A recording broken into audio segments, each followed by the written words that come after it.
Well, my presentation is to look at empirical data related to the social and political impact of religious freedom worldwide. Hundreds of thousands of people are abused or displaced each year due to their religious affiliation, and tens of millions more have been killed or displaced by religion-related conflict in the first years of the 21st century alone. This leads to instability, prevents the consolidation of democracy, and feeds religious extremism and terrorism. While all can agree that this is a serious problem, not all would agree that religious freedom is the solution. New data from most all countries of the world, from the Pennsylvania State University's Association of Religion Data Archives and the Hudson Institute Center for Religious Freedom, allow us to analyze two fundamental questions regarding the impact of religious freedom, which includes the freedom to change religion or belief. First, is religious freedom associated with socioeconomic well-being? And second, does religious freedom lead to better social and political outcomes, such as less religious violence? But before discussing these two questions, we should first establish whether we're living in a world where religious belief is becoming more or less important to people. If it's decreasing, then religious freedom could be considered arguably less important than it would be otherwise. There are a number of ways that social scientists can assess whether the death of religion or the secularization hypothesis is itself dead, alive, or on life support. The most straightforward way to assess it is to see if worldwide belief in God is on the increase or declining, whether religion is more important to people today than it was a while ago. So I'll look at some data on that. The first, from World Values Survey, people were asked whether they believe in God at different time points over the past several decades in 56 different countries where we can compare one time point with the other. A comparison of the average level of belief at the earliest time point in these countries with the most recent time point shows that the average level of belief in God has increased from 80 to 83%. Western Europe is the one region of the world where belief in God has decreased, dropping slightly from 81 to 78%. Belief in God in Eastern Europe, on the other hand, has increased, going up by 10 points from 68 to 78%. The population surveyed in the rest of the world, Africa, Asia, the Americas, consistently maintained high levels of belief in God, averaging 94% at both time periods. An almost identical pattern is seen when looking at the importance people say religion has in their own lives. Solid majorities across the world consider that religion at least has some importance to their lives. There was, as with belief in God, an increase in Eastern Europe, but a corresponding decrease in Western Europe. In China, however, from 1990 to 2002, there was a 14% increase among those who placed at least some importance in religion, growing from 22% to 36%, which interestingly also coincides with the rise in China's economic stature. In India, while there was a consistently high percentage who placed some importance in religion, the amount of importance that they placed, where they saw religion as very important in their lives, rose in India from 1990 to 2001 from 49 to 57%. I'm sorry, can I get a drink?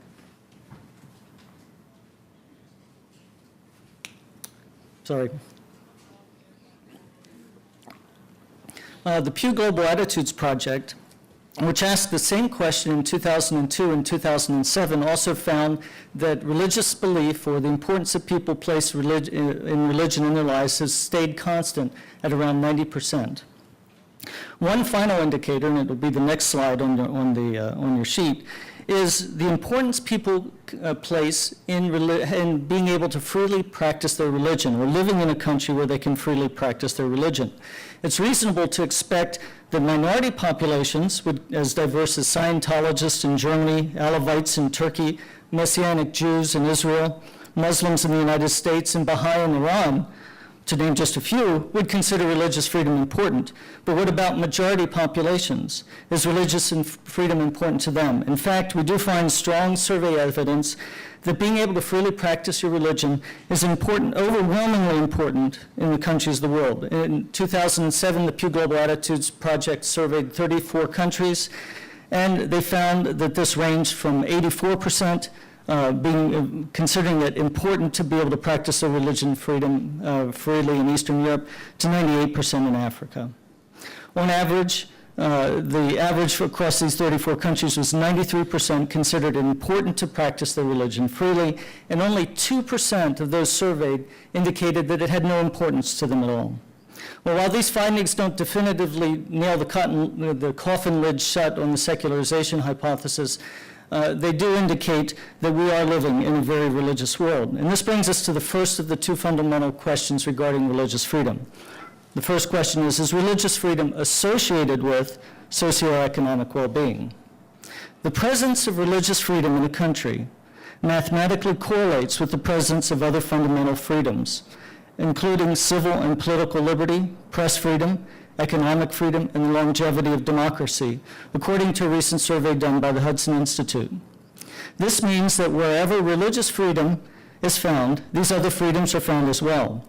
Harvard economist and Nobel laureate Amartya Sen, however, argues that human freedom is not just the general opportunity for such freedoms, but also the specific processes that are involved that make people's lives better. Thus, if religious freedom is to be considered an important part of the bundled commodity of freedoms, human freedoms, religious freedom should be closely associated with the betterment of people's lives.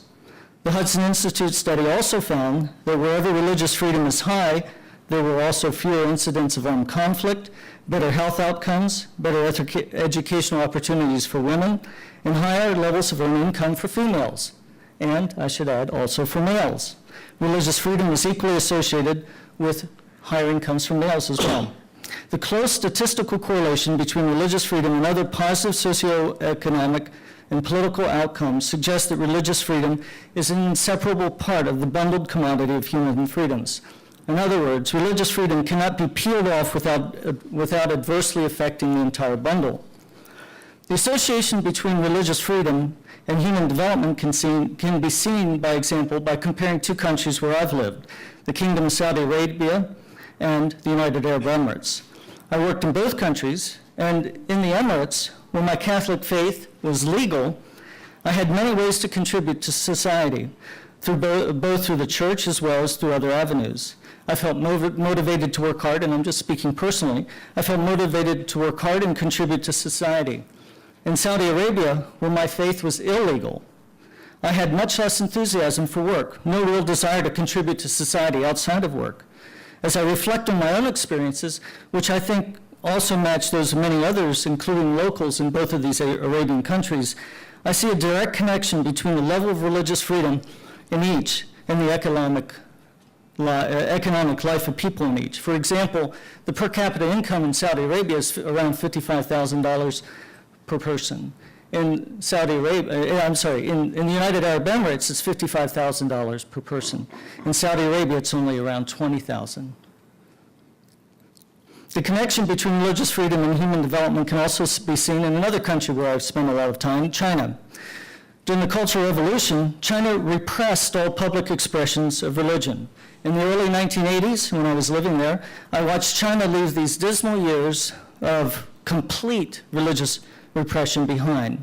Since then, China's economy has boomed, making it the rival of the West and the envy of many others. Though the Chinese government continues to forcibly restrict religious groups operating without government approval, I'm talking only comparatively here, the comparative increase in religious freedom in China following the Cultural Revolution seems to have played a part in China's phenomenal development. It is reasonable then to suggest that religious freedom's further development in China can make China even a more prosperous country.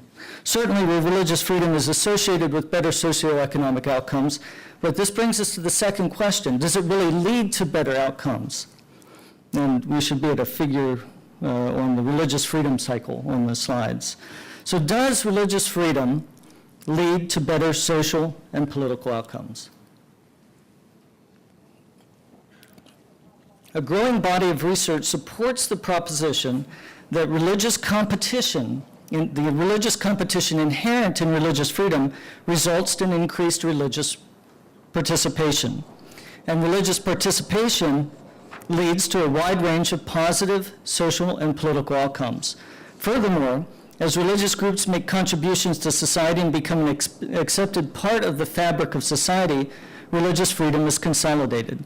So this can be conceptualized as a religious freedom cycle. In recent years, many studies have looked at the benefits of social and spiritual capital, for example, gained through civic and religious involvement. As more people actively participate in religion, religious groups engage in processes, again to use a Marcheson's term, that bring tangible benefits to society, ranging from literacy programs to vocational and health training, to marital and bereavement counseling, to feeding the hungry, clothing the poor, caring for the sick. Faith-based organizations, for example, are the major providers, according to some research, major providers of care and support services to people living with HIV/AIDS in the developing world. And there is growing scientific evidence of the health benefits associated with religious participation itself. Some studies suggest that the advent of new religious forms can help improve the lives of women and activate greater civic participation. Well, that's on the positive side. However, established religions, can act to curtail competition from new religious groups by preventing proselytism, restricting conversion, and putting up barriers that make it difficult for new religions to gain a foothold. My colleague at Penn State, Roger Finke, and I recently published findings on this in the American Sociological Review. We found that the attempt to restrict fair competition results in more violence and conflict, not less. Specifically, we found that social restrictions on religious freedom lead to government restrictions on religious freedom, and the two act in tandem to raise the level of violence related to religion, which in turn cycles back to increase even higher social and government restrictions on religion, causing, which is the next slide on your chart, the religious violence cycle. Our research on 143 different countries finds that when governments and religious groups in society do not erect barriers to religious competition, but respect and protect such activities as conversion and proselytism, religious violence is less. I'm talking about conversion and proselytism to any religion, not Christianity, Islam, just any that people convert to any. The data show that countries with restriction on conversion tend to have higher levels of countries with no restrictions on conversion tend to have higher levels of fundamental freedoms, better lives for women, and less overall armed conflict. The results offer a different perspective than offered by the clash of civilizations theory, in fact, that rather than religious competition automatically leading to violence, the protection of fair religious competition actually leads to less religious violence. One unique aspect of these findings is that the social restrictions of religious freedom, or you could think of it as social religious intolerance, drives government restrictions. Examples of social restrictions leading to government restrictions include social pressures in India for anti-conversion laws, popular cause for Sharia law in northern Nigeria and parts of Indonesia, socially driven expulsions of evangelicals in Chiapas, Mexico, and numerous examples of religious rebellions from China's long history. One of the clearest examples of the way in which social restrictions on religious freedom can feed into the religious violence cycle is the Holocaust. Research has shown that the Nazi government's violence toward Jewish people reinforced pre-existing social prejudices, creating a cycle of violence that was banally carried out with the support of many in German society.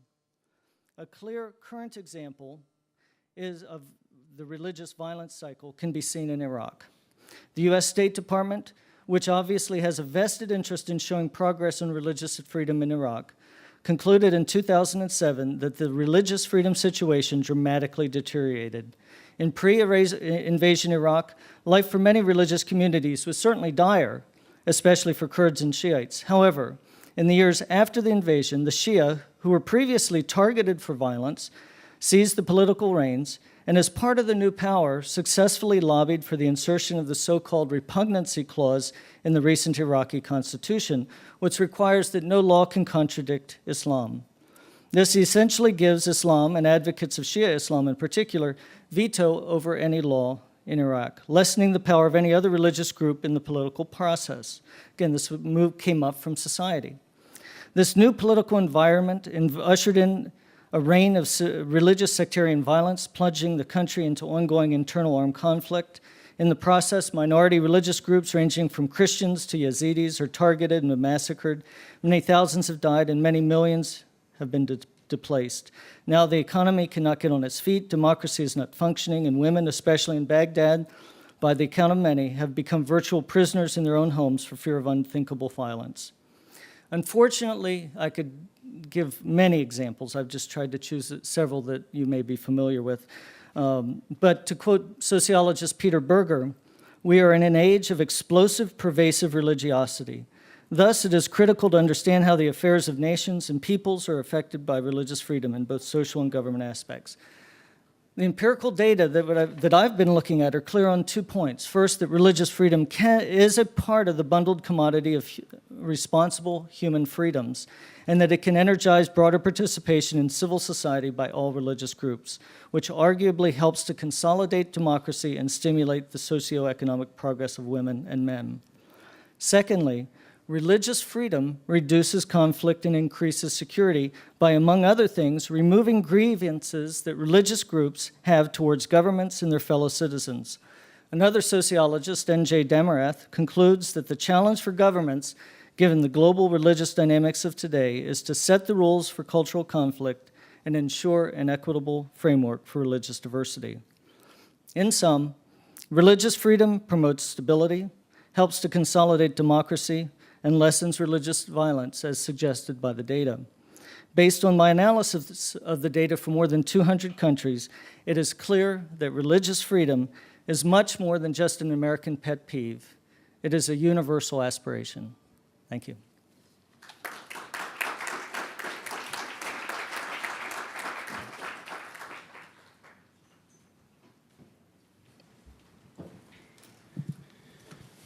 Good morning. The International Religious Freedom Act not only has brought the U.S. government to address one of the largest classes of human rights violation in the world today, but has also directed U.S. foreign policy makers simply to take religion seriously.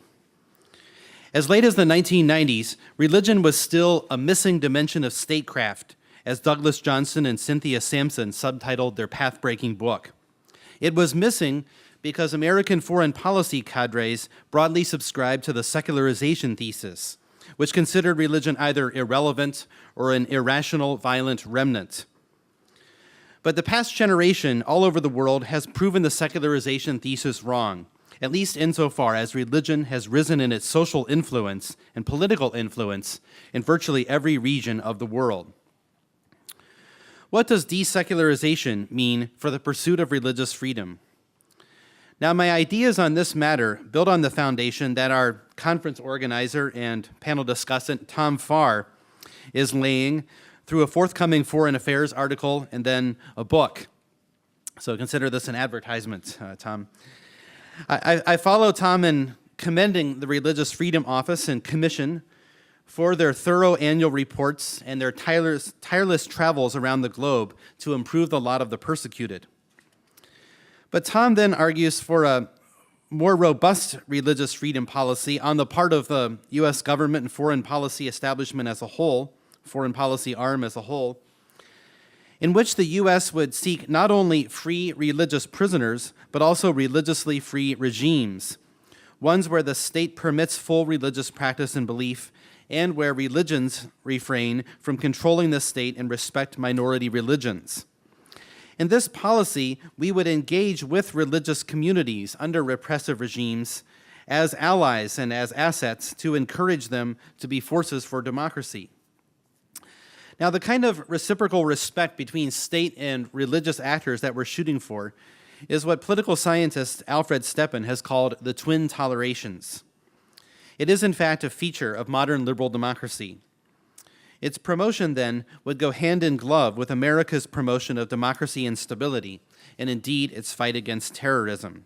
Here I echo Brian's sense in which religious freedom and peace and the struggle against terrorism are bundled and related. But this kind of policy, this more broad policy of seeking to shape the character of regimes, requires that foreign policymakers understand better, contra secularization theory, both that religion affects politics around the world, but also how it affects politics around the world. Which religious communities, under which kinds of regimes, are ripe for change in the direction of the twin tolerations? Who are likely allies for such change? Enemies? Along what pathways is change likely to proceed? This is, I believe, where social science can help. Two large factors, I am convinced, explain a great deal about why religious actors take on the form of politics that they do, peaceful or belligerent, democratic or authoritarian. They are, first, political theology, and second, differentiation, which I'll explain in a moment. Political theology is quite simply the set of doctrines through which the core claims of a faith are translated into political conclusions. What sort of regime does a faith demand? What is the meaning of justice? What is the proper relationship between religion and state? Political theology is the difference between Methodists and Mennonites in the United States and between Muqtadar al-Sadr and Ayatollah Sistani in Iraq. Political theology itself, it is important to realize, can also take the form of secularism, as it did for so many regimes in the 20th century. That, too, is an answer to the religio-political question. Differentiation, a term that I borrow from sociologists, which Jose Casanova has done so much to help us understand, in fact, I construe to mean the degree of legal constitutional separation between religion and state. It combines elements of what Americans call separation between church and state, as well as what we call religious freedom. In a given state, differentiation can be high or low, as well as consensual or conflictual, yielding 4 different varieties, as the chart on your handout shows. The upper left-hand corner, consensual differentiation, is the kind of arrangement that a religious freedom policy aims for. The twin tolerations are achieved, and the arrangement is stable. Both religion and state are relatively happy with it. This is what we're really shooting for in a policy of religious freedom. The upper right-hand corner, conflictual differentiation, contains regimes where the state, often a secular one, seeks to suppress religion, but where the religious community fights back and preserves an island of autonomy, or what George Weigel has called, in a wonderful phrase, moral extraterritoriality. Christian churches that remained alive through heroic struggles in Poland, Lithuania, and Chile, and Islamic communities that survived in Turkey and Indonesia under secularizing regimes in the last century are examples. The bottom row contains regimes where differentiation is low. I call them integrationist. In the lower left-hand box, integrationism is consensual. The state and the dominant religious community collaborate closely and share prerogatives. Think of the throne and altar relationships between the Catholic Church and the Crown in colonial Latin America, or the relationship between Islamic authorities and the state in today's Saudi Arabia, Iran, and Sudan. Consensual integrationism that privileges one religious community and suppresses religious minorities can contribute to civil war, as it has in Sri Lanka and Sudan. And again here, I think this echoes Brian's logic. The lower right-hand box represents a conflictual integrationism where religious groups are effectively suppressed, or suppressed effectively, I should say. It's not contested.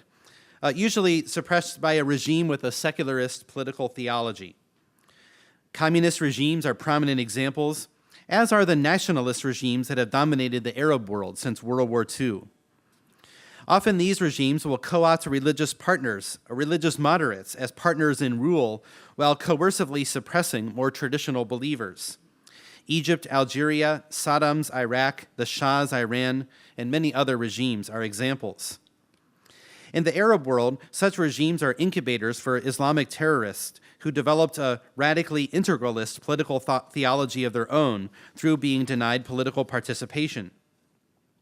My own study of religious terrorist groups shows that they are far more likely to operate in and originate from integrationist regimes. Now, the relevant question for American foreign policy is, how do states travel to the upper left-hand corner of the chart, that is, to the land of religious freedom, from the other three boxes?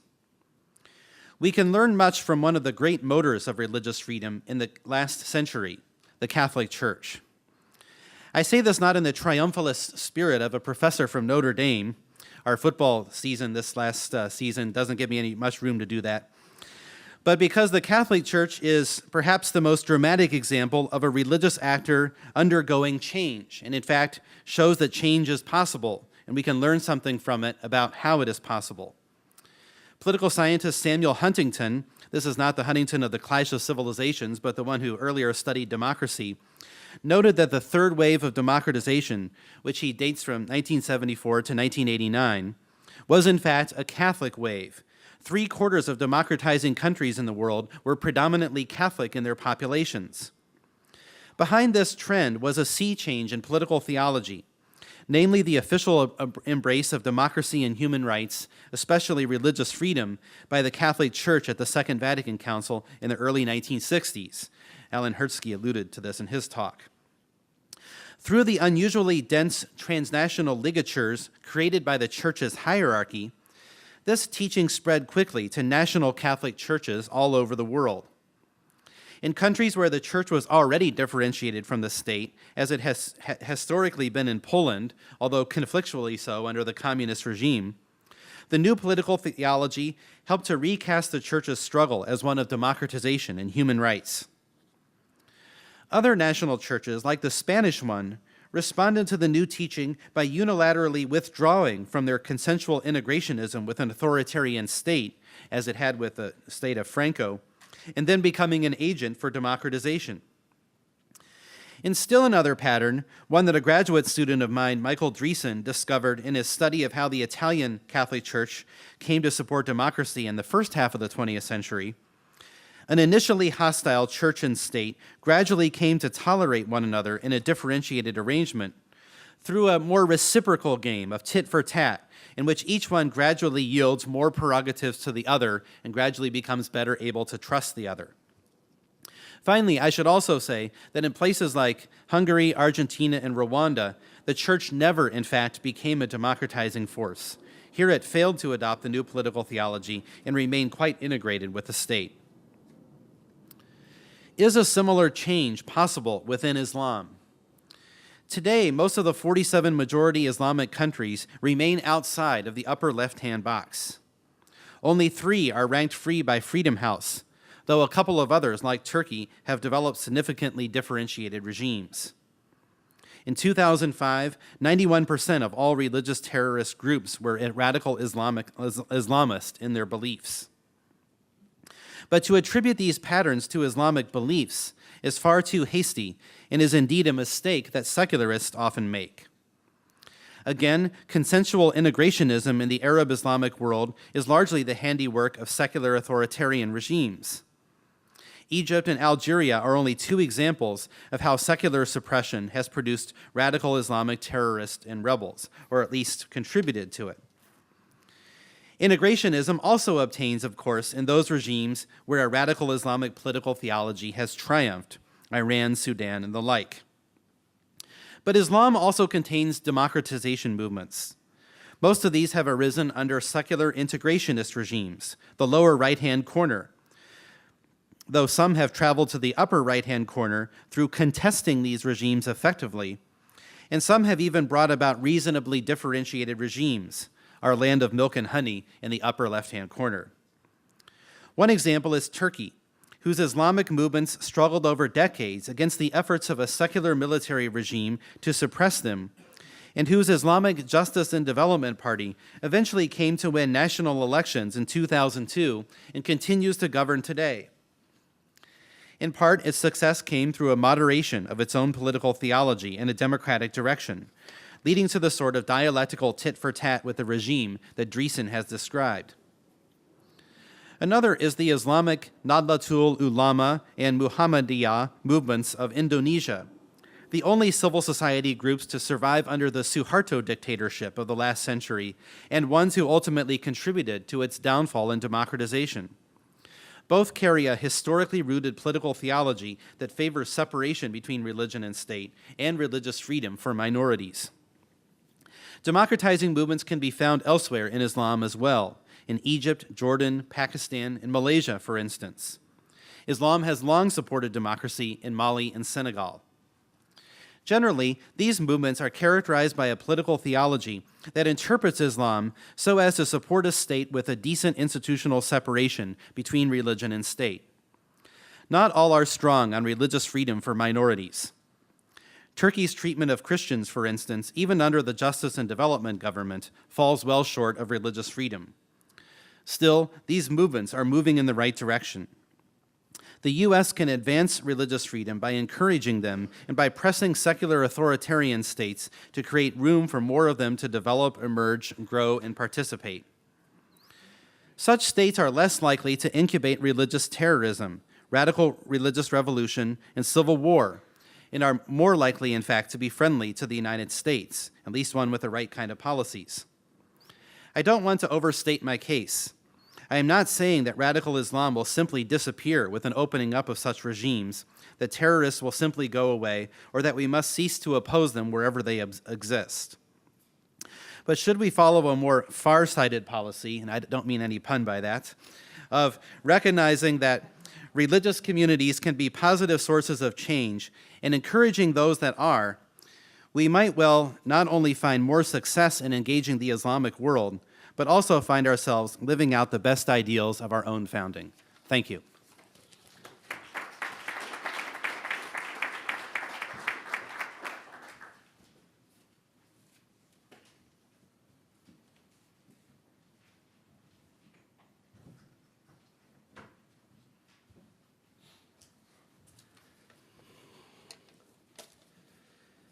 I'm very glad that my two fellow social scientists went before me. They've said most of the positive things one had to say about religious freedom and how it is related to other freedoms and different models of religious regimes, religious pluralisms. I am, as somebody said at the beginning, a mere sociologist, trying to look at trends throughout the world. And this trend, the globalization of human rights, is indeed a very interesting development that we sociologists have to analyze and take seriously. So my first task is to try to understand what do we mean by this globalization of human rights, the fact that religious freedom has become indeed, or is becoming indeed, a universal aspiration.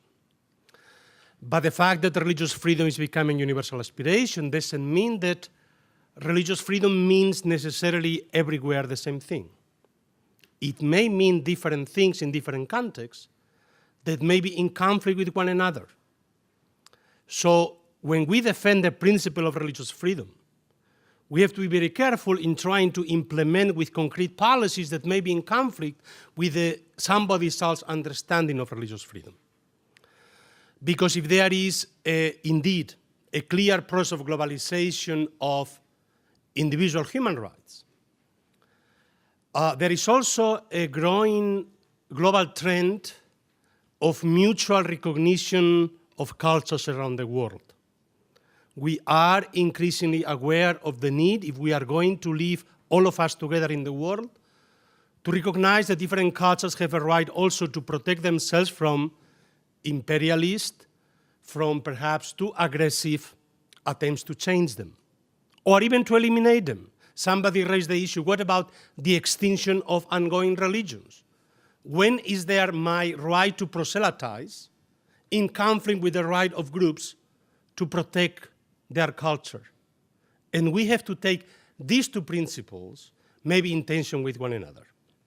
Now, on the one hand, what is interesting is that it's only, as we heard in the previous session, only in the last 15 years that there is a global movement, not only in the United States, but elsewhere, to expand the principle of religious freedom.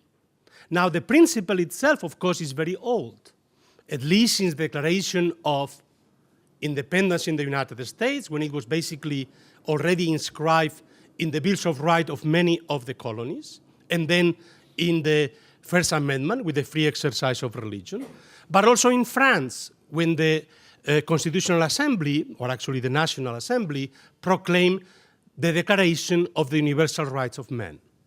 But even there you see already that the American Declaration and the French Declaration, those are the two key modern declarations of principles of universal human rights, have been in tension for a very long time. So we have to be careful about how we try to understand the implementation. Now, we heard that the Catholic Church actually took probably 150 years. For 150 years, the Catholic Church immediately attacked the Universal Declaration of the Rights of Man as being against God, against the Church, and against dignity. And yet, in the last 40 years, the Catholic Church has become one of the carriers, global carriers, of the principle of the sacred dignity of the human person. Now, it was one of the founders of my discipline, sociology, Emile Durkheim, that already about 100 years ago prophesied that the cult of the individual, that the sacralization of the human person was becoming the religion of modernity. But he misunderstood when he thought that the old gods were dying and the new God, this new religion, would emerge substituting the old gods. He did not understand that actually the old gods were being reborn, and this is what has happened with the Catholic Church, by becoming the carriers of the new religion. So the Catholic Church becoming the carrier of this sacralization of the human person is, of course, one of the ways in which the Catholic Church has been revitalized. I remember from 1989 to 1996 at least, I was going regularly, at least 2, 3 times, 4 times a year, to Poland, Ukraine, after the fall of the Berlin Wall. And I used to go very often in the planes with American evangelicals, going to bring the gospel of Jesus Christ to the natives. Those people had no idea of the culture where they were going. They had no idea what Eastern Christianity was. That these people had been Christians for 1,000 years. But for them, those were not Christians. Because in order to be Christian, you have to be an evangelical Christian. And they didn't know anything about the language. They didn't know that there was a difference between Ukrainian and Russian, for instance. I remember talking to them. They have no idea where they were going. But they were convinced of their right to proselytize. And sometimes very aggressively proselytize, creating a kind of negative counter-reaction. Now, the story of Ukraine is actually one of the most positive stories of religious freedom today in the world. If there is any country in Europe that resembles the model of American freedom of religion, of American denominationalism, is Ukraine today in Europe. But it was only because of a specific contextual circumstances that this ended as a happy story. In Russia, we know that actually this process of proselytizing led to an attempt on the part of the Russian church to once again become allied with the Russian state, and the Russian state, of course, or the administration, very eagerly becoming allied with the Russian church to protect its own control of society. So sometimes here you have a sense in which the same proselytizing in one context had different repercussions or consequences into different places. Now, when I say that this principle of individual religious freedom may be in tension with others, it may be in tension with another principle which is being codified, is not yet codified to the same extent in universal treaties, but when the United Nations recognize the right of indigenous people to protect their culture from external pressure. This is what I would call an emerging global denominationalism, a system of a global society where we respect each other's religions. Of course, we do have to defend the principle of religious freedom, individual religious freedom. That means the right to conversion. And of course, the right to conversion has to mean somehow the right to proselytize. But there are different ways of proselytizing. Mother Teresa in China did not proselytize trying to convert Hindus to Catholicism. She was just a witness of a Christian mission doing Christian work in India. This is a way of proselytizing, if you wish, that does not imply the negative reaction of groups in India that may feel that an evangelical aggressive attempt to proselytize is tied to, perhaps, American imperialism. Now, I'm not saying that this is what it is. I'm only saying that in some contexts, this is the way it may be perceived. And if it is perceived in this way, then it may have a negative repercussion. Well, I think when we talk of denominationalism in the United States, we cannot forget that it took also a long time here to be established. At first, it was only denominationalism within Protestant denominations.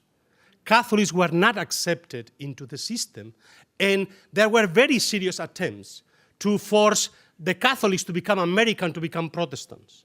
As a reaction, the Catholic Church tried to create a Catholic, you could say, cultural separate structure through a school system, through all kinds of social structures that were separate from the hegemonic American Protestant society. Eventually, Catholicism was incorporated into the American civil religion, but after decades of conflict. And eventually, Judaism was incorporated. And today, of course, we are in a context in which all the world religions are being incorporated into the American civil religion. And we may find here in the United States the chance to create the model of global denominationalism that could perhaps work everywhere in the world. But denominationalism in America doesn't mean really aggressive proselytizing, trying to convert everybody to my religion. There has to be some element of respect to the other communities. Because the other communities are going to try, Jews are going to try to protect themselves from aggressive proselytizing from Christians. And Catholics are going to protect themselves from aggressive proselytizing from evangelical Protestants. This was the process that took place in the United States. And we should at least be conscious that there may be a tension between the principle of, indeed, individual religious freedom, freedom of conscience, freedom of conversion. We should accept, whether we accept it or not, it is becoming a universal aspiration. And it is transforming all the world religions. It transformed Protestantism first. It has transformed Catholicism. It is transforming Islam, Hinduism, Buddhism today. So these processes are taking place in all world religions. But we should be aware of the fact that this individualization may take different forms than the American evangelical Protestant one. And we have to recognize that there is a sense in which we have to develop the equal respects for cultures in the world. We talk of the protection of ecodiversity and extinguished species, animal species. We should be careful and not be too arrogant in trying to convert the whole world to a single definition of what individual religious freedom is. Because other people may have different definitions, different forms of institutionalizing religious pluralism. India has a very different form of establishing religious pluralism than the United States. It's a different type of democracy, but it's a rather successful democracy that can serve as a model to other societies. It would be the American system of free competitive religious market would not work in India. That's why they have a different legal system there. I'm skeptical, and here I guess my friend methodologically, about general theoretical models valid for everywhere, or even surveys that mean the same thing everywhere. We have to be contextually specific. And so, yes, let's recognize that universal aspiration of religious freedom is becoming a global phenomenon. You have a movement behind it, but let's also recognize that this may be in tension with other principles of global cultural pluralism, and that we cannot simply define religious freedom as an individual right. Yes, we have to defend the right of exit of individuals from the religious community and the right of entry to a different community. But we have to have a sense also of recognizing how different communities are going to learn how to live and coexist with one another. So I've been, in the last 15 years, torn between Europe and the United States, trying to mediate the whole debate about secularization. And I tend to speak to the Europeans as an American and to the Americans as a European. I saw my task today talking to my fellow Americans from a kind of a global detached perspective so that we are a little careful about how aggressive we defend not so much the principle, but the actual practical institutionalization of this principle that may be in conflict with other understandings. When we said the right to worship God as each sees fit, it may imply that the right of worship God as I see fit may be in tension with the right to worship God as you see fit, not only because I don't want to convert to your religion, but because my conception of God may be tied to an ethnic community, may be tied to a particular culture, and therefore may be in tension with the notion that individuals have simply the right, of course, to live this culture.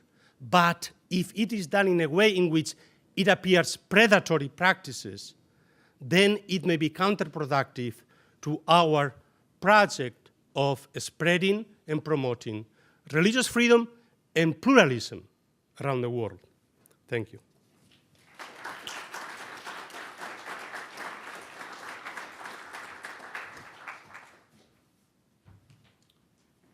Okay. Thank you very much to all of our panelists. Now, we're going to turn the tables on these academics who think that they can promulgate their theories without there having any policy impact. And we're going to ask them all to become policy advisors to the next administration and think in their answers to your questions and the one that I'm going to pose as the guy in charge here. But then I'll ask you quickly to pick up on this.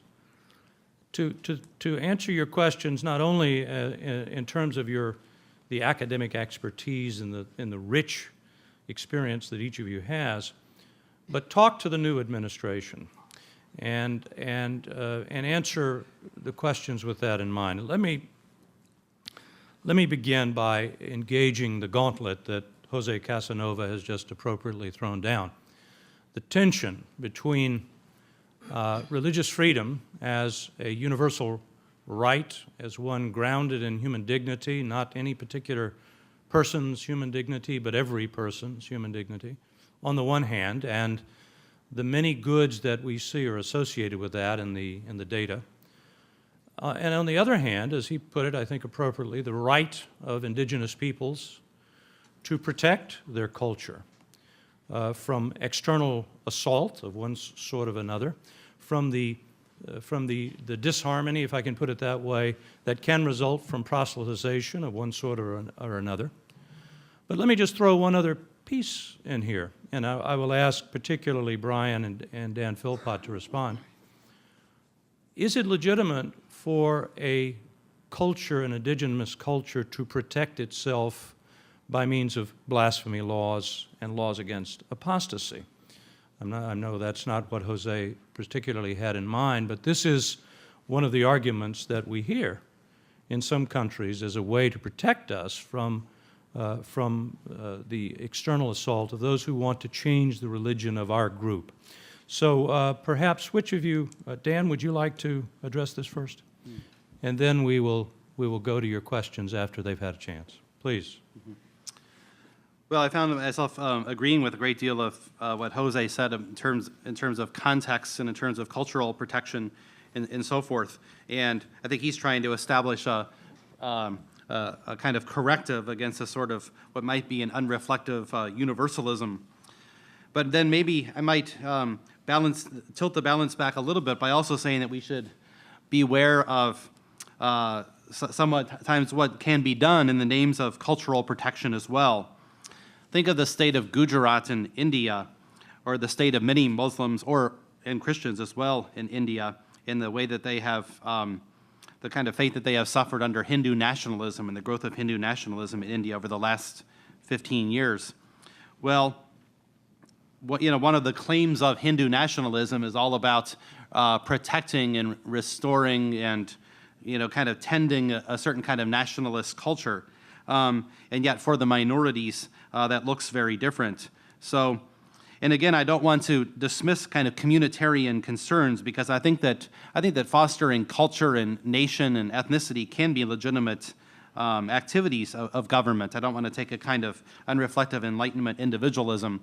But I think that the universal human rights model comes into play when it comes to minorities and the way that they can fare at the hands of those policies of cultural protection. Another example is Sri Lanka and the Buddhist government there, where since it got independence from Great Britain, there's a government that has a very close relationship between Sangha and state, and has very much propounded a kind of policy of sort of protecting, nurturing, promoting kind of Buddhist culture, and looking at Sri Lanka as a Buddhist homeland. Well, of course, as we know, the Hindu Tamils have suffered, and again, I don't want to propound a kind of one-sided view of that, as if the fault for the civil war there has only been on one side. But certainly, I think there's a legitimate claim on the part of Tamils for the kind of universal protections that are embodied in the human rights instruments. And so perhaps it's a way that I look at human rights as kind of a floor, kind of a protection of certain absolutes, but not as an utter negation of any kind of cultural promoting policies. Ryan? Right. Well, in the years that I lived outside of the United States for about 20 years, and then I came back to the United States, the country changed. It was a completely different experience. My kids grew up going to Muslim schools, going to segregated classrooms for their last years in school. Previous to that, they were in communist schools, and they grew up under that system. So they had that experience. They came back to America, and my wife and I were to be the guide for our 4 kids as they went into college, and one is here, by the way. We found that cultures change, and that this whole talk of diversity in the United States, we're a country where things are changing. There's a new report coming out by the Pew Forum today that I think will probably make a lot of headlines, that most people in the United States are continually changing their religion. It's just a constant change. You're not the same religion you are as when you grew up. The highest number of Buddhists in the United States are not people from Asian countries. They're converts to Buddhism who are white Americans living in the United States. So I see the world in not a stagnant format, that what's today will be tomorrow. I'll give 2 historical examples. One is of Catholics, since we've been talking about Catholics off and on. In 1900, 1900, I wrote the numbers down, 32% of all Catholics lived outside of Europe. In other words, 68% of all Catholics lived in Europe. By 2000, 73% of Catholics lived outside of Europe.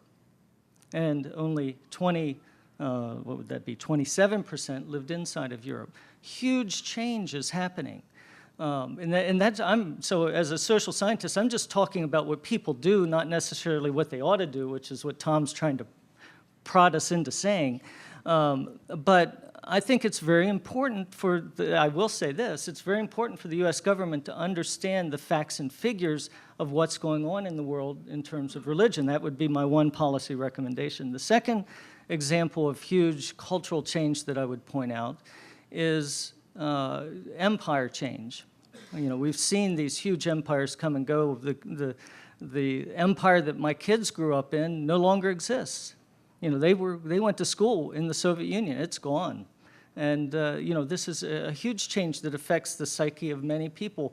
And that I think part of what has to be understood in terms of religious freedom is ways to manage change, not ways to prevent change and set up barriers, back to your blasphemy and apostasy laws. Those, prevent change rather than manage change. So the example I was going to give is the Christian Byzantine Empire, more or less wiped out in the Crusades or weakened by Christian-Christian conflict, that eventually evolved into the Ottoman Muslim Empire. So, even whichever side you want to argue it from, religions themselves embrace the idea, oh, well, we might win one day. Maybe it'll be our empire that's next. And I think rather than viewing all of this religious change as a negative, that we need to start looking at, okay, religious change is a given in the world. How can we manage it in a way that doesn't lead to conflict? And I think that's what the research I've been working on, is that whenever you put up these barriers, that makes things so rigid that when somebody has a different view, boom, conflict happens. Jose, one comment, then If I may briefly, raise your hands. one comment on blasphemy, one comment on policy. On blasphemy, I come from Spain.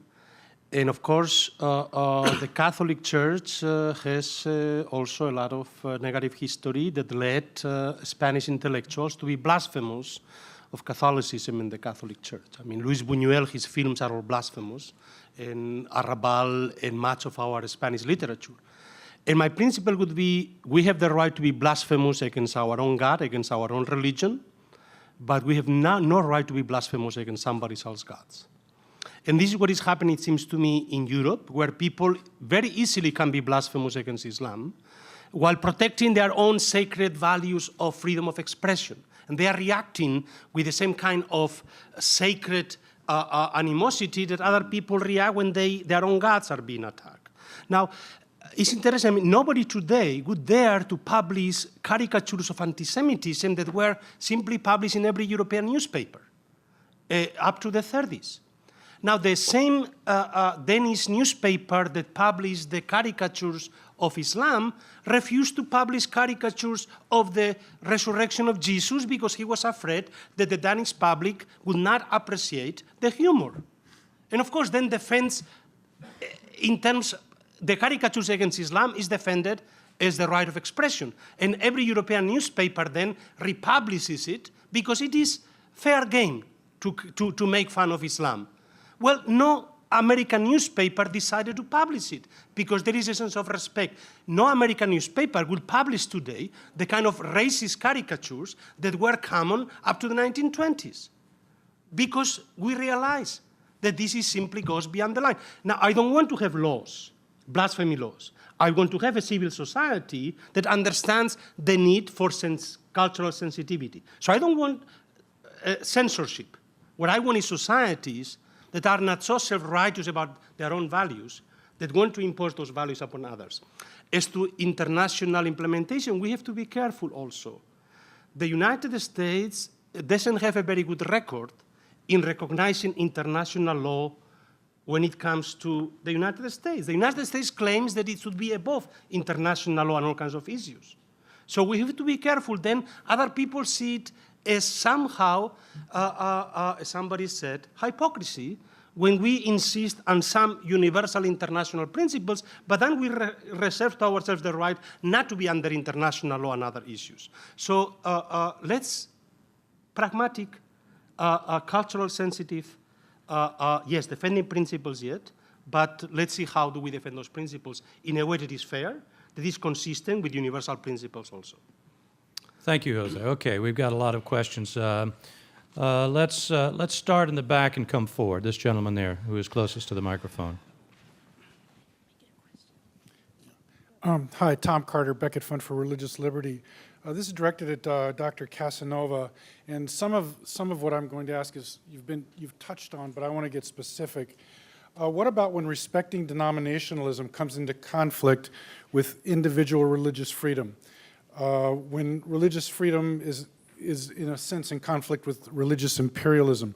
For example, and Dr. Philpott sort of mentioned this, in South India, in Orissa, we're getting a number of news reports about Dalits who converted to Christianity are now suffering persecution. Well, what about the Dalits who don't convert and are suffering persecution in their religious tradition. And yet there's a whole list of religious traditions, from eating bushmeat in African religions to certain aspects of Sharia law and so on and so forth. So my question is when international religious freedom and respecting that denominationalism comes into direct conflict with what Dr. Philpott called the floor of human rights? My point was that we may have principles in tension with one another. In the same way, Tocqueville very clearly in Democracy in America pointed out that liberty and equality, our two fundamental principles, may be in tension with one another. And to defend liberty may be at the expense of equality or vice versa. And we have to understand that sometimes we are going to have dilemmas of this kind. Now, my point is that we should not defend the principle of individual religious freedom in absolute terms without taking into account the consequences of our actions. That sometimes this principle may be in conflict with other principles. Now, the points you've taken are those in which you have very serious dilemmas. And here what you need is pragmatic adjustment. You have to defend your principles. And I'm for the fundamental principle of individual human rights as an individual right. I think it's being globalized, and we all are here because we are interested in this. We are all practitioners. We are all believers in this principle. But precisely because we are believers in this principle, sometimes believers have a way of putting their own principle in absolute terms and not taking into account the consequences. So I'm only opening the fact, as you point out, that sometimes there may be principles in tension with one another. And then the best policy may be pragmatic adjustment and pragmatic implementation rather than absolute principle defense that may be counterproductive. This is what I was saying. Okay. Coming forward, the lady here. Oh. And then we'll come back to you, Father. My name is Cheryl Nilsson. I'm an alumna of the old SLL and now a homemaker and a lay volunteer. I wanted to ask, in view of the fact that the most comprehensive collection of indigenous language data is put out by an evangelical Bible Translation Society, and the fact that many of the people who are, in the speaker's words, going to proselytize are actually the only defense some indigenous groups have against commercialization and government apathy.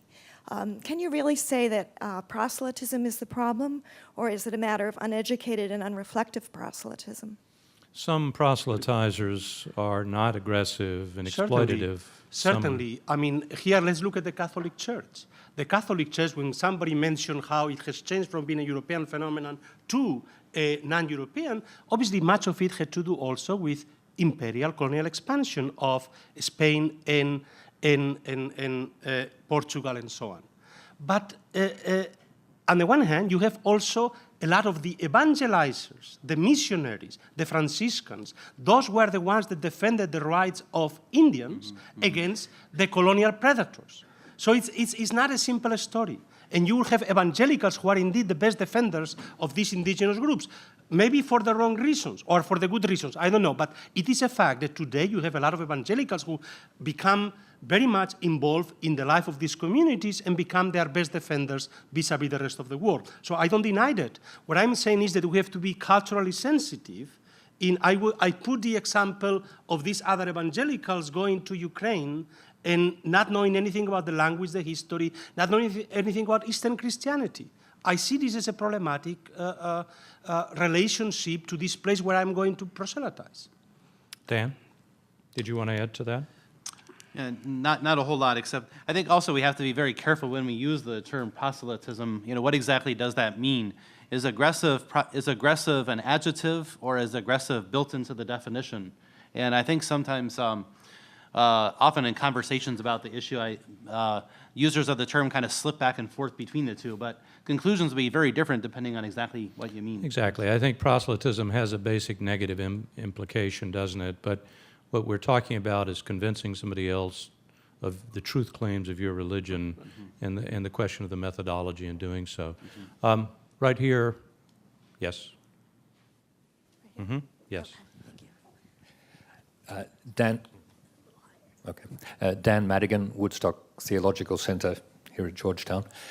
Mr. Grimm, in his presentation, was walking a fine line, I think, being careful not to say exactly that religious freedom is actually the cause of those other good things that he bundled them with. But sometimes the discourse in this area does veer in that direction. I'm wondering whether it's not the other way round. When you have societies which you've identified in your research as societies which are economically developed with a high per capita income, in which there's political freedom, etc., whether or not it's the case that in societies that have a serene sense of their own identity and do not feel constantly threatened by various things, to allow religious freedom is the next step. It's relatively simple. It doesn't begin with religious freedom and lead in the other direction. In fact, it's all those other development aspects which make a society sufficiently secure in its own identity that it can allow for pluralism. And whether or not pushing too hard on societies that do not have a serene sense of their own identity, whether that might not actually make things worse rather than better. I think one of the clear findings, and like you say, I do hedge on where the causal arrows go, as they say in social science, but one of the clear findings is that religious freedom is not a different kind of animal than the other freedoms, and that it tends to work somewhat in parallel to the others. So as economic freedom develops, there's more room for risk to risk some of the other freedoms. So I wouldn't say that, I wouldn't make the case that religious freedom causes all the good in the world. Of course, I wouldn't make that. However, I would say when you strip that out, as the example I gave in the difference between the United Arab Emirates and Saudi Arabia, it's just night and day where you see that both countries have the potential for a lot of wealth. There's a lot of oil in both. A lot of potential, but one has extremely restrictive religious regime, and the other decided, basically the United Arab Emirates had zero to start with. There were hardly any mosques in the country in the 60s. Most of them were Bedouin. They were living out in tents. But from the start, the president and the families and the tribes got together and said, well, they decided to have a less restrictive type of system, even giving more freedom within the 7 Emirates in the United Arab Emirates. So, and part of that freedom involved letting even Christian missionaries come in and set up a hospital in Al Ain called the Oasis Hospital that has served the royal family. So in that, I see it bundled together, but I'm looking at one country, 2 countries that both were dirt poor. One allowed religious freedom, the United Arab Emirates. The other, I wouldn't say United Arab Emirates has full religious freedom, but compared to Saudi Arabia, it's night and day. So I think that there's a good case to be made that religious freedom is a very important part of those causal arrows. And to say, okay, we don't think it's involved at all, and strip it out and not make it part of the policy agenda would be wrong, empirically speaking. Okay, we've got a couple right over here. I see we have a Georgetown graduate student. Yep, all right. Thank you. My name is Jason Klosik. I'm in the Masters of Conflict Resolution program here at Georgetown. I want to thank all the speakers for being here today. I always get nervous when we talk about the socioeconomic and political stability that religious freedom can promote, only because it highlights the instrumental value of religion. And my question involves, it seems, Dr. Casanova, you commented on how individuals can co-opt religion for purposes that are against the fundamentals of religion, the religious values. And Dr. Philpott, you seem to comment on some of the ways communities can do that. My question is, what are we missing from the debate on religious freedom? In what ways can religious communities and institutions in of themselves contribute to this? We've alluded to the Catholic Church and how the doctrinal development in the 60s within the church led to this. Are we seeing this in other religious communities? And how can we integrate these communities and the theology into the political discourse? Thank you. Dan, why don't you take that? For me, some of the exciting things that are happening today are when we do see religious communities that sort of undergo a process of change towards religious freedom. I think one of the ones that's so interesting is in Turkey, which much of the history of the Kemalist Republic has been a kind of, I would argue, an aggressively secular regime, modeled on the ideals of the French Revolution, but having also kind of a military authoritarian cast, and in Islam, which was largely suppressed, but had some kind of fairly radical elements of its own. I mean, there was maybe some reason to think among some of the Islamic community in Turkey that they were not going to be democratic if they were allowed to rule and so forth. I think that was exaggerated by the Kemalist government, but there was something to it. But I think you've seen a kind of gradual evolution over time. I mean, of course, one of the great parts of the history is the Kemalist government continually intervening militarily and to overthrow any kind of nascent Muslim party. But now you have had, since 2002, the rule in Turkey under a democratic regime of an Islamic party. And part of what has happened, I think, is that this Islamic party has undergone something of an evolution of its own towards an embrace of democracy, and I think it has a ways to go on human rights, but has made progress towards that, friendliness towards the European Union, and so forth. And but nevertheless, it's still genuinely Islam. They're now passing legislation to lift the ban on headscarves and so forth. And so this is, I think, an example of what you're talking about as a community that evolves in such a way as to make something like religious freedom possible in a new regime, although still with many miles to go. If I may very briefly, what are we missing when we talk of the concept of religious freedom? Perhaps what we are missing is the very notion that freedom implies also pluralism in conceptions of freedom, pluralism in conception of religion, not to talk of religion in the singular, but talk of religions as a multiplicity of things that mean different things to different people. And for one of them, the individual conversion, the fundamental relationship of the individual to God may be the core of what this religion is. In other contexts, it may be the placing of the individual within a community, and this community together with God that may be fundamental and central. So, or multiple gods, polytheism. I mean, you have a lot of evangelicals that may be extremely discourteous towards polytheistic religion, that they still talk of it as idolatry, as the kind of religion that should not be protected. So again, I mean, it means accepting a plurality of conceptions of religious freedom, I think. Ultimately, it means not relativism again. I think when I mention global denominationalism in America is a very interesting phenomenon. It's an American invention.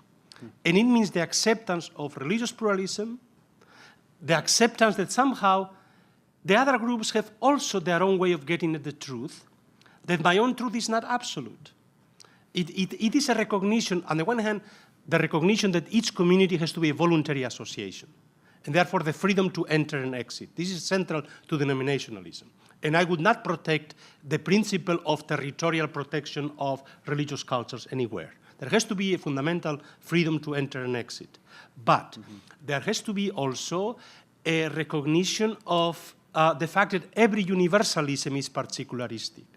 Enlightenment universalism is a particularistic universalism. Catholic universalism is a particularistic universalism. Islamic universalism is a particularistic universalism. And no single universalism, at least a historical one, will be a true universalism. It would always be particular, contextual, in particular context, languages, historical moments. And so we have to accept this and be a little humble when we try to project our universalism as the only valid universalism. My name's Veronica. I'm a sophomore at George Washington University. I have a question more geared towards the idea that religious freedom is bundled with human freedom. How can we make policy or approach things like women's liberation and women's rights without stepping on the feet of religious freedom. And people defend a lot of the times certain practices by saying that it's part of their religion and they should be free to impose what they want to on, say, women or children. How can we work and advocate for these groups without, I guess, stepping on the toes of religion? Thank you. Brian, you want to? Yeah.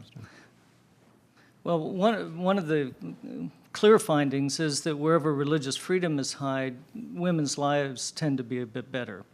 So that, that does then, put the two bundled together in a sense. One of the barriers that often comes up with women's rights is that there aren't alternative views allowed for a particular religion. Usually, it usually is wrapped up into Sharia law and some of the laws involved with that, with the family laws and the women's certain laws that pertain to gender and marriage. So one of the problems that's faced in communities with Sharia law is that it's very difficult to opt out of the system. So in many countries, if you're a Muslim and you're living in a country or a province that has Sharia law, it's very difficult to say, I don't want to participate in that system. So I guess that is the point that is the challenge, and many efforts have been made to try to promote a variety of Muslim voices and say, well, there's more than one interpretation of Sharia law on that point. So in terms of things that could be done practically, would be to, promote, that there's more than one way to interpret Islam. There's more than one way to interpret Christianity. May be one possibility. Did you, Jose? Very briefly, there is actually a very interesting project going on today at the United Nations, a comparative study of 11 countries on religion, politics, and gender equality, where precisely it addresses those fundamental issues. This is one of the key issues where I would precisely, again, emphasize the same thing. Gender equality today is becoming one of these self-evident truths that becoming a universal aspiration. There is no doubt that is unstoppable. Gender equality is going to become a global reality everywhere. But gender equality is going to be interpreted differently in the United States, in Northern Europe, in Latin America, in Africa, in Muslim countries. There are going to be different concrete institutionalizations of what do we mean by gender equality. And any particular universal attempt to impose my conception of gender equality around the world leads to, is in a sense, counterproductive. We have to be open to the fact. Certainly, you should let women define what gender equality will mean. And this means, of course, then, you cannot do it without freedom, and you cannot do it without democracy. So all these things, I fully agree, all these freedoms are bundled together. And the free exercise of religion is one of the fundamental freedoms for any other freedom. I have no objection to argue that.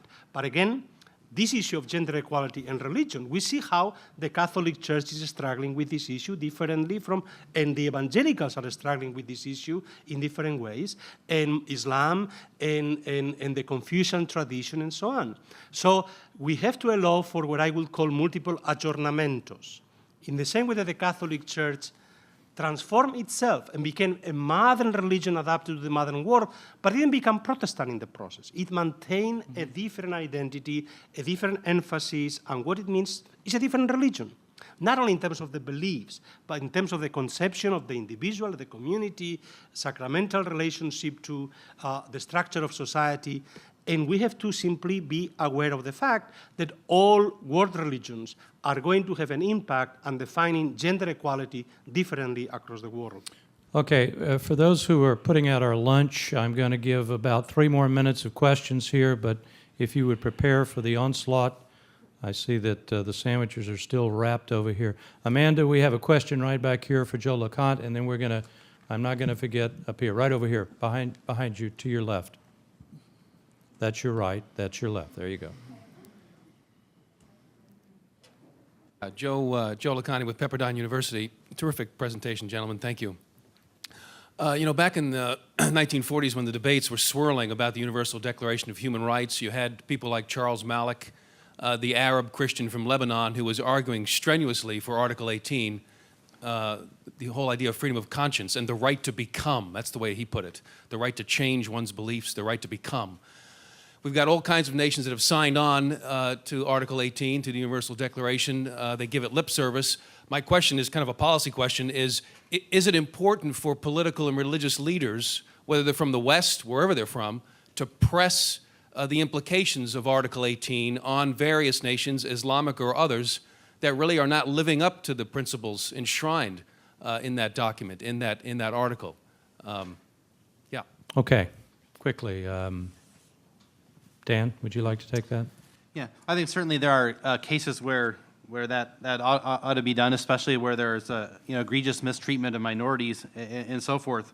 I guess the kind of general approach that I was trying to advocate, and again footnoting Tom Farr, is the idea of trying to kind of fashion religion-state relationships in a way that kind of engages religious communities, as this gentleman said here, and tries to engage them and move them on the way towards regimes where religious communities can participate very robustly in politics, but also in a way that preserves respect for minorities and respect for the prerogatives of states and so forth. So maybe it's something more like gradual regime change as an approach. Okay, thank you. We're going to have our final question here, right up here in the front, Amanda. If you'd put your hand up, sir, so she can see you. Thank you, John Borelli, Georgetown University. Dan, I'm getting back to the example of India, especially since Jose brought it up, because when we speak of democracy, obviously India is the elephant in the room. And on the level of the federal government, indeed, it fits in your upper left-hand box. But it's on the level of state government that this is a problem. Now, in Kerala, where the communities are pretty much equal and Christianity has the longest history, doesn't seem to be much of a problem. But in Maharashtra, in Gujarat, your own example, in Orissa, and we have a community that can destroy a building that belongs to another religion and still nothing being done. And we have the anti-conversion laws that are being passed in Tamil Nadu and other places, and the deep social structures, fissures that Gandhi himself could not control. In fact, he was assassinated by a Hindu nationalist. And you've got the Sikh-Hindu fissure also. Now, in the United States, when we were in the civil rights movement, it was the federal government that took the lead. And when state governments and local officials were looking the other way and not meting out justice, the federal government stepped in. This is not happening in India. So really, does it belong up here in the consensual? Is it really on the level of the state that it is consensual? No, I think it's clearly true that in the last 10 or 15 years, especially, India has been moving away from that box. So, so your point is entirely valid. I also view those as alarming and concerning trends in terms of moving away from the kind of formula that India has always had. Even traditionally, India has not necessarily been, say, just like the United States, and the government has always been much more with an equal distance with respect to each one, but still more actively promoting of religion in their goods than, say, the United States government, providing courts for Islam and Hinduism and so forth in different matters and that sort of thing. But no, I think clearly there's been a kind of, move away, and especially on the state level, even after the BJP left power in 2004. Yeah. Okay, thank you very much. Let's give our panelists a round of applause.